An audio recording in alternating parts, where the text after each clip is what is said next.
Olá pessoal, tudo bem? Nós estamos na nossa série de estudos, temas da Bíblia. E hoje vamos falar acerca do anticristo. O que é o anticristo? Nós vamos ver que existem duas interpretações com relação a isso. Primeiro, se referindo ao espírito do anticristo. Segundo, a própria pessoa, uma personalidade chamada o anticristo.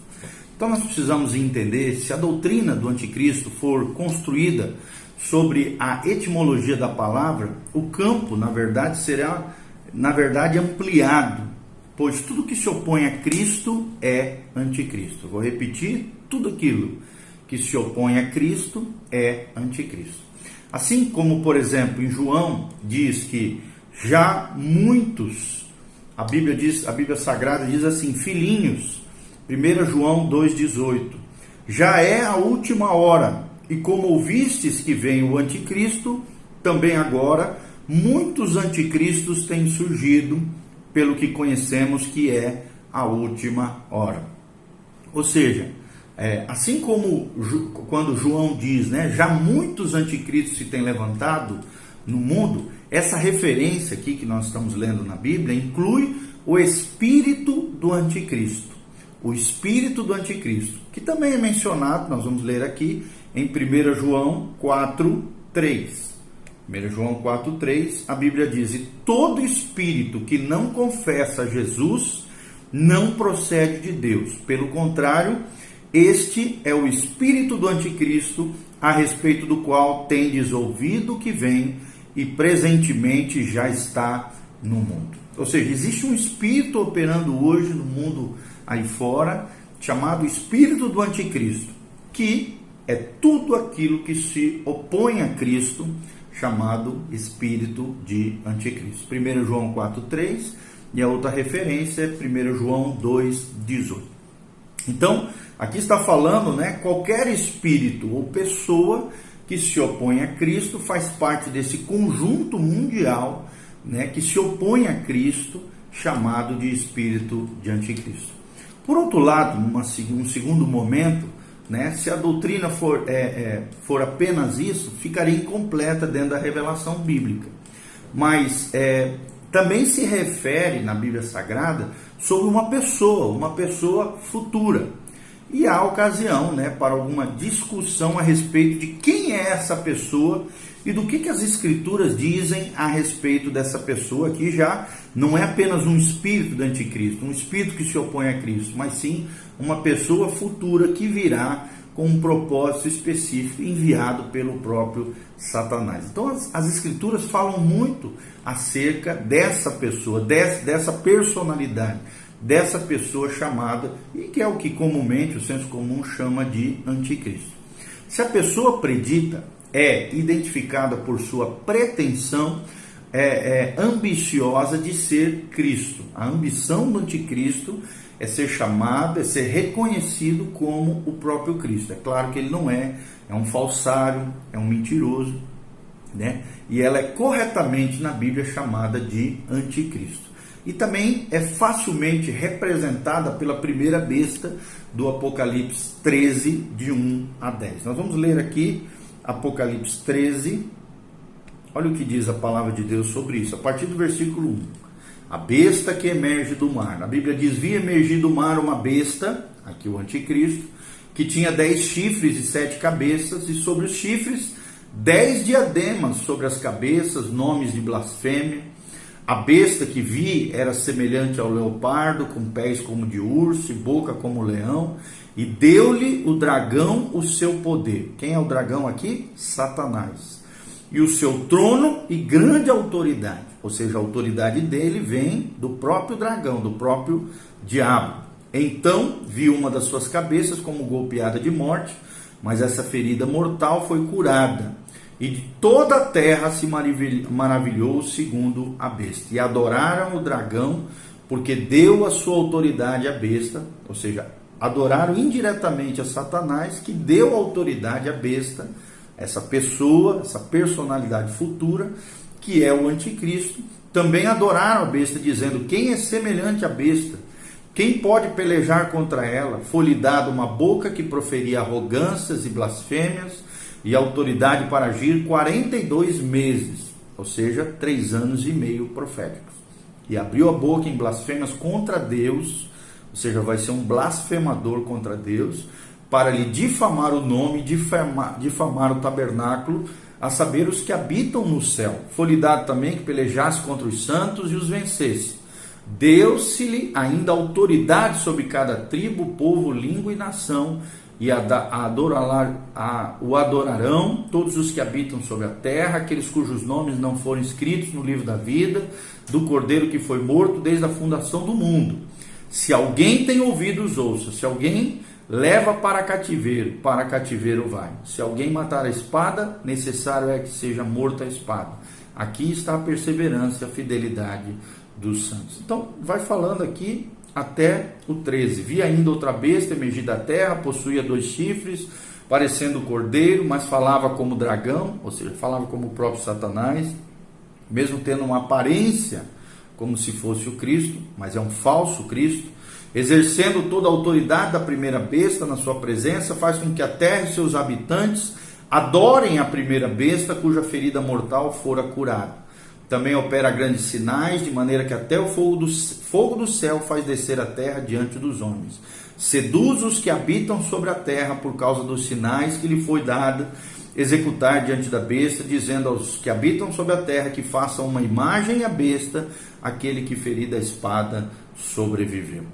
E lhe foi dado comunicar fôlego à imagem da besta, para que não só a imagem falasse, como ainda fizesse morrer quantos não adorassem a imagem da besta. E assim vai toda a descrição aqui dessa personalidade, dessa pessoa futura chamada o anticristo, tá? Então, é facilmente representada aqui, como nós falamos, pela primeira besta do Apocalipse 13, de 1 a 10. Se ele é identificado, então, como aquele que se declara ser Deus, como também Ezequiel 28, de 1 a 10, a Bíblia também fala sobre isso. Ezequiel 28, de 1 a 10, a Bíblia fala: veio a minha palavra do Senhor, dizendo, filho do homem, diz ao príncipe de Tiro, aqui, um tipo, ou seja, um símbolo do anticristo, assim diz o Senhor, visto que se eleva o teu coração e dizes, eu sou Deus, sobre a cadeira de Deus me assento no coração dos mares, e não passas de homem, e não és Deus, ainda que estimes o teu coração, como se for o coração de Deus, sim, és mais sábio que Daniel, não há segredo algum que se possa esconder de ti, pela tua sabedoria, pelo teu entendimento, alcançaste o teu poder, adquiriste ouro, prata, tal. Aqui tem várias descrições que também são características do anticristo. Ou seja, ele é imediatamente assemelhado ao homem do pecado, também referido pelo apóstolo Paulo em 2 Tessalonicenses, vamos ver só um pequeno trecho, não dá tempo de ler tudo. 2 Tessalonicenses 2, a partir do 3º versículo. A Bíblia diz assim: ninguém de nenhum modo vos engane, porque isso não acontecerá sem que primeiro venha a apostasia e seja revelado o homem da iniquidade, o filho da perdição. Quem é esse? Essa personalidade, essa pessoa futura chamada de anticristo. Ou seja, além do espírito de anticristo que opera nos dias de hoje, nos tempos finais, já operava desde o tempo da igreja primitiva, enganando as pessoas, desviando as pessoas da fé. Nos dias de hoje, com maior intensidade ainda, existe também uma pessoa, uma personalidade futura que ainda não se revelou, talvez já exista, já esteja vivo, provavelmente sim. Nós temos que já estamos vivendo o tempo futuro, os últimos dias, para a volta de Cristo, está iminente aí em tudo isso. Nós vemos que vai se levantar essa personalidade, que vai enganar muitos, que vai, como diz aqui, porque isto não acontecerá sem que primeiro venha apostasia.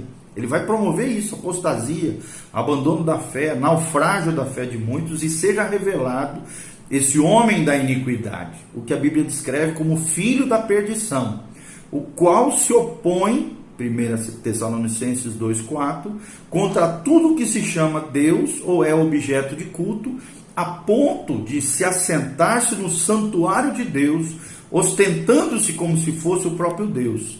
Não vos recordais de que ainda convosco eu costumava dizer-vos estas coisas, e agora sabeis o que o detém, para que ele seja revelado somente em ocasião própria. O 7 diz: com efeito, o mistério da iniquidade já opera e aguarda somente que seja afastado aquele que agora o detém.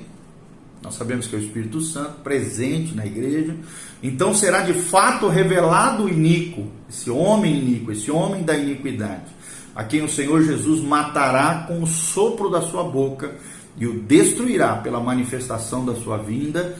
Ora, o aparecimento do iníquo, deste homem da iniquidade, é segundo a eficácia, o poder de Satanás, que lá em Apocalipse é o dragão, com todo o poder e sinais e prodígios de mentira, e todo engano de injustiça aos que perecem, porque não acolheram o amor da verdade para serem salvos. E é por esse motivo, pois, que Deus lhes manda a operação do erro, para darem crédito à mentira, a fim de serem julgados todos quantos não deram crédito à verdade, antes, pelo contrário, deleitaram-se, né? Se tiveram prazer com a injustiça e com o pecado.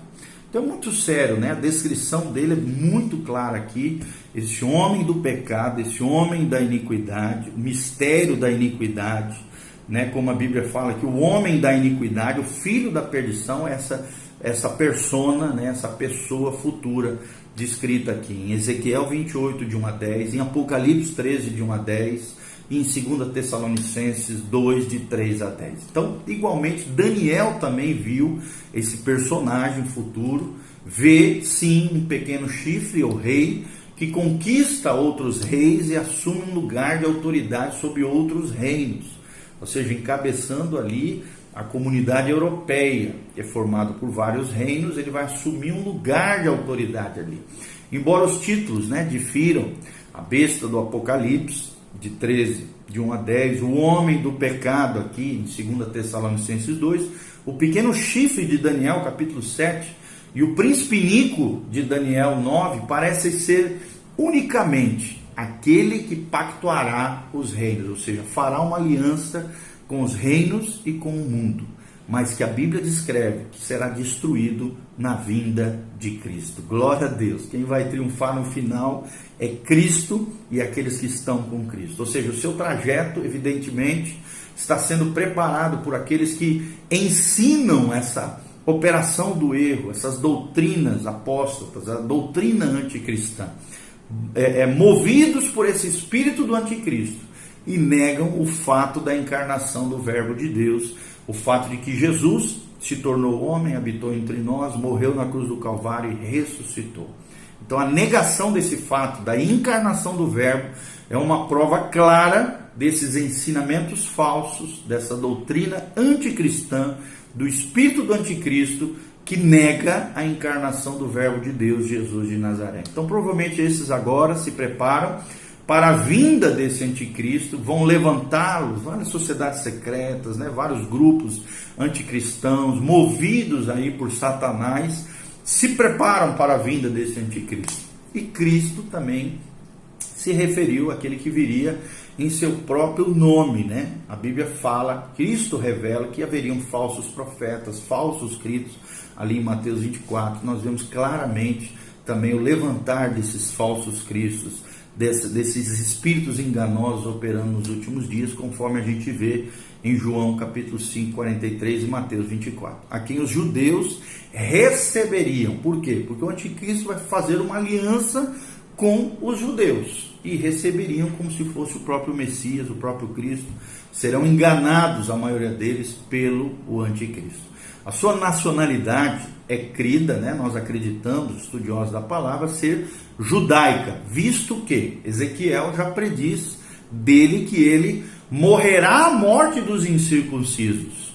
Ou seja, isso aí, esse tipo de morte que ele morrerá é de alguém que não é judeu. São morte tipo dos incircuncisos. Então é uma ofensa para os judeus. Isso nos faz acreditar que sim, ele vem de linhagem judaica, mas também tem linhagem europeia para poder assumir esse império, né? Ser entronizado no meio dos reinos, esse pequeno chifre de Daniel, no meio dos reinos europeus, que era o antigo Império Romano, que será ressuscitado no tempo final, conforme diz a palavra de Deus. Ezequiel 28:10 fala que ele morrerá a morte dos incircuncisos. Essa referência só existiria se ele fosse de nacionalidade judaica, porque isso é algo horrendo, né? É algo terrível para um judeu. Ou seja, um verdadeiro filho de Deus, ele é justificado, ele cabe a nós, cristãos, filhos de Deus, observar a direção dos eventos proféticos, dos eventos do tempo do fim, para o cumprimento de todas essas profecias. Maranata, vem Senhor Jesus. Fique atento, o anticristo pode se levantar, né, a qualquer momento. Os sinais estão claros. Jesus está voltando, provavelmente já até vivo já está operando toda essa operação do erro. Nós já vemos em voga nos dias atuais, através de toda essa mídia anti-Deus. Esse espírito do anticristo já está operando no mundo atual e se propagando como nunca. Então fique atento, como um verdadeiro filho de Deus, observe a direção dos eventos proféticos para o cumprimento dessa profecia bíblica. Quer você creia ou não, passarão os céus e a terra, como diz Mateus 24, mas a palavra de Deus jamais passará. Tudo aquilo que Deus escreveu na sua palavra acontecerá. Por isso, creia em Deus, creia na Bíblia, conserte com o Senhor, arrependa-se. Não caia nessas ladainhas, em apostasias, enganos e mentiras, espíritos enganosos do tempo do fim. Pelo contrário, firme-se em Deus, se santifique, se consagre. Maranata, Jesus está voltando. Prepare-se. Jesus está à porta. O reino de Deus virá poderosamente. O rei está retornando para buscar os seus. Prepare o seu coração e a sua vida diante do Senhor. Que Deus te abençoe em nome de Jesus. Nós falamos rapidamente só algumas características do anticristo. Eu tenho um outro vídeo que fala características mais específicas do anticristo. E isso aqui é só para você ter uma base dessas duas terminologias bíblicas. Do espírito de anticristo, que é um espírito que opera no mundo hoje, né? Que faz com que engloba tudo aquilo que se opõe a Cristo, chamado de espírito do anticristo, 1 João 4:3, 1 João 2:18, e dessa personalidade, dessa pessoa futura, que é a própria pessoa do anticristo, conforme nós relatamos em Apocalipse 13, de 1 a 10, 2 Tessalonicenses 2, de 3 a 10, Ezequiel 28, de 1 a 10, e todos esses, e Daniel capítulo 7, Daniel capítulo 9, que falam acerca dessa personalidade futura que virá, ok? Jesus está voltando. Prepare-se, prepare o seu coração diante de Deus. Que Deus te abençoe, dê uma curtida, coloque seus comentários abaixo, que a graça de Deus venha sobre a sua vida, seu coração e a sua família. Louvado seja o nome do Senhor. Amém.